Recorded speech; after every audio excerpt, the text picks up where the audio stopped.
Steynsdorp, Mpumalanga, was once a bustling mining town. When the mines closed down around 15 years ago, most residents had to look for jobs.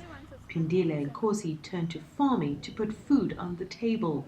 She started farming through a local community initiative in 2002. We were planting few heads of cabbages, beetroot and spinach. Then we were selling our product to the pension point because it was not that very much. But then TechnoServe, a company that helps to mentor small-scale farmers, drew Nkosi into its Out of Poverty program. The initiative forms part of a partnership with food and clothing retailer Woolworths.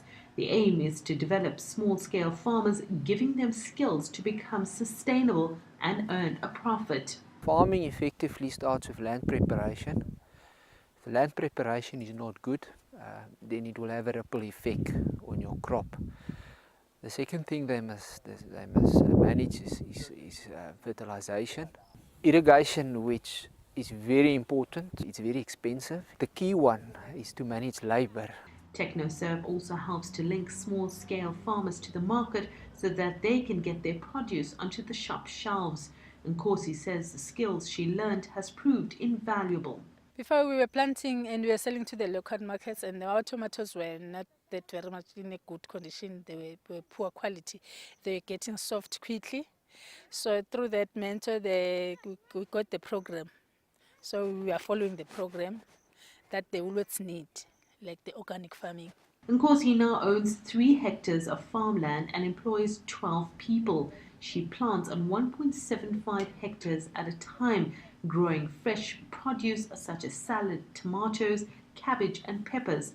She usually plants tomatoes in weekly intervals from October to January, which means more sustainable harvests until the end of May. The green ones and the big ones, they also go together as a first grade.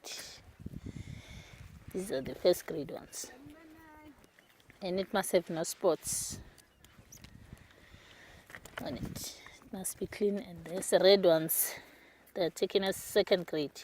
The first grade tomatoes are then collected by truck and taken to a warehouse to be packed for Woolworths. The second grade tomatoes are sold at a local fresh produce market. Woolworths prides itself on stocking the highest quality of fruit and vegetables. Woolworths wants to increase its line of organic products, and it wants to use its partnership with local farmers to do that. So if you're ever at a Woolworths and wondered where these tomatoes come from, they're probably grown by Pindile Nkosi in Steynsdorp.